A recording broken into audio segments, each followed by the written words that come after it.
What's going on, guys? It's Elias. Welcome back to the channel. In today's video, we're finally going to be able to turn on our 335d after about almost 3 months of not really being able to. This thing was stuck under many feet of snow, probably at least 2, maybe 3 feet of snow. Finally, it basically all melted off recently. As you can see, we still have a nice pile right here, but we're getting to summer, and I have a lot of plans for this thing. So let's go ahead, turn it on. I'll show you guys my method of turning on a car. I haven't turned on in a while. I have a lot of them, so you know, this one, that one, this one.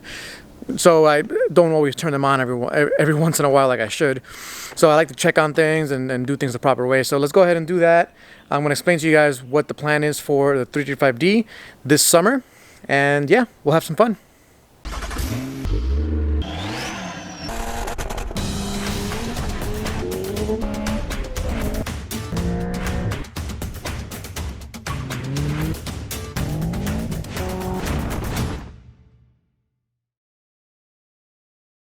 So just so you guys know, I parked it here temporarily to get it out of the way because I was doing some work on that side.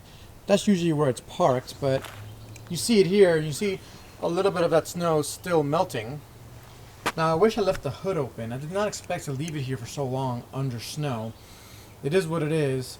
I was actually also taking already inventory of what I need to change. The windshield wipers need to be changed, so that's on the list. And yeah, I wish I had left the hood open so I can hook that up to the battery before I open up the car. But let's see if this works. Battery's still good. Let's go ahead and hook up the battery. That's one thing I will definitely do. If I haven't turned a car in a long time, I'll hook up this battery just so I don't overstress its current battery.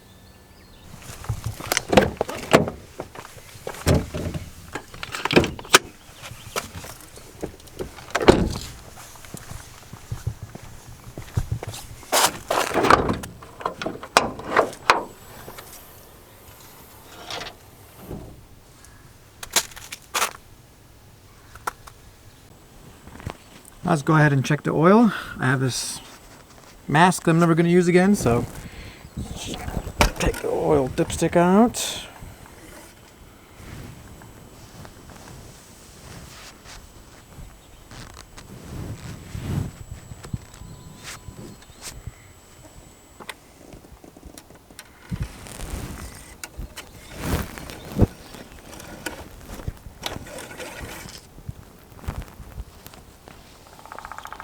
Oh yeah, we're full of oil.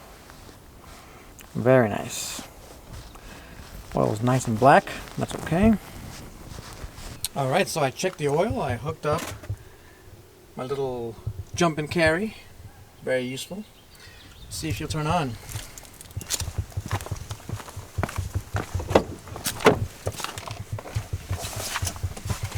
Oh, it's been a while.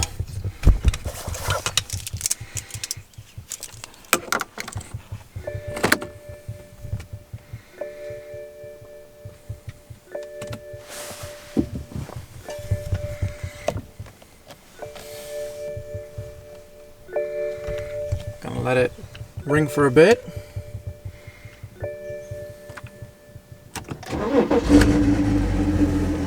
Wow. No problems at all.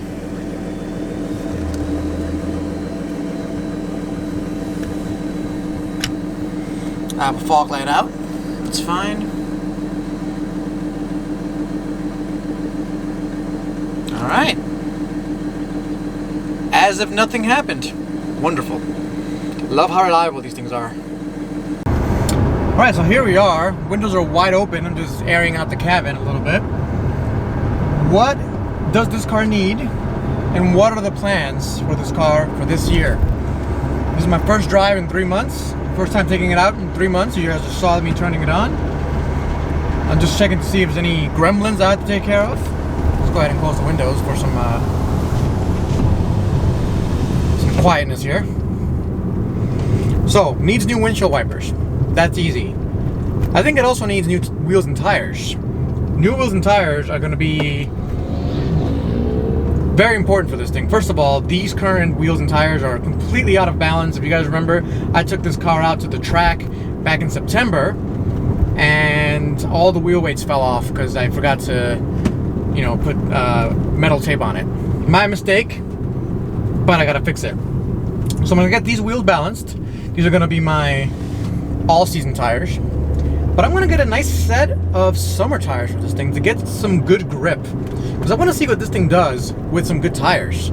So I'm considering the Falcon tires, a new one. I believe they're RT660s or I think it's RT660s. Also considering some RS4s, maybe even some Federals if I'm being super cheap. But I am looking into wheels as well. I'm not sure what I'm gonna get. I'm looking at Koenig and a few other ones, but we'll see what I get. Let me know in the comments what I should get, what wheels I should get. Let me know if I should get a certain tire that you guys like. Let me know any suggestions that you guys may have. Put it down below in the comments. I'd like to hear from you. So besides wheels and tires, besides the windshield wiper, by the way, is Bosch the best windshield wiper? You guys let me know as well. All of that, what else does this car need? Well, I think the headlights need to be replaced. My right-hand headlights has fallen off of its sockets, and I tried to fix it, and it just made it worse. So it's currently not doing well. It works, the headlights turn on, but it's a common problem when you hit a pothole on this. And the reason why we replaced this from being my wife's to now being mine, I gave her a nice 5, is because a pothole basically took out the right-hand side of this car. 2 wheels, the right headlight, the tail lamp got loose, the mirror, it's a little foggy, and that's just what it is. It's a sporty sedan. When you hit a pothole that big, you're gonna cause some damage. So I'm gonna replace both headlights, I think, with some newer, slightly better ones or more modern ones. Hopefully they look good as well and function well. But then I'm gonna go ahead and make this a streetable, semi-trackable car. So this is going to be my 4-door, kind of a daily driver, daily kind of beater. It's got, surprisingly, 142,000 miles on it, which is a lot of miles. And I'll do a complete update as to what has gone right and wrong with this thing very soon. That power never gets old. A lot of power. So those are the things I'm going to start out with. I think I'm going to be also looking at some coilovers. Now I'm looking at Olin's, obviously. Those are one of the best coilovers out there for street and track use. I'm also looking at ST coilovers. Let me know if you guys have any preference on what coilovers I should get for my car. I'm looking at the ST because they're cost effective. I'm not looking for the best lap, car ever. I'm looking for something that I can replace my current shocks with, that I can lower the car maybe a tiny little bit, maybe not lower it too much. We'll see. Stiffen up the suspension a bit, because this definitely needs a stiffer suspension. I know I'm going to daily drive it, but I can live with a stiff suspension. What I can't live with is on the track when I'm doing a turn, this feels like a battleship. You kind of list left and right. It's a heavy car, and I'm not going to do any weight reduction on this thing. Like I said, this is going to be my daily driven / trackable 335d, and that's going to be my build philosophy for this car. If you want to see a race car, you can go over to watch my Civic Type R videos. I've done a complete roll cage and a lot of weight reduction with the roll cage, and it's very loud, very useful on the track, not very useful on the streets. But this, I'm going to keep all the interior, which is a very, very heavy interior. This car weighs 4,600 pounds. It's a heavy car, very heavy car. Is it 4,600 or 3,800? God, I'm getting my weights confused. I believe it's 4,600 pounds. I could be wrong. Either way, 3,800 pounds or 4,600 pounds, it's extremely heavy. The heavy diesel engine does not help out front, although the power is intoxicating. I'm also going to be getting an upgraded Castle Performance downpipe. So what I'm going to do, a very short order here. I'm going to do a video on how it's doing performance-wise. I'm going to put it on the dyno. It's probably lost a couple ponies here and there. It's probably not pulling that much horsepower right now, which it's fine. It needs a refresh. That's okay. So we're going to do a dyno and see how much horsepower it's making. We're going to install a Castle Performance custom-made downpipe. We're going to do a custom exhaust, make this car sound nice, very nice. We're gonna install the wheels, the tires. We're gonna install the coilovers. We're gonna do a race alignment, and then we're gonna take this thing to the track.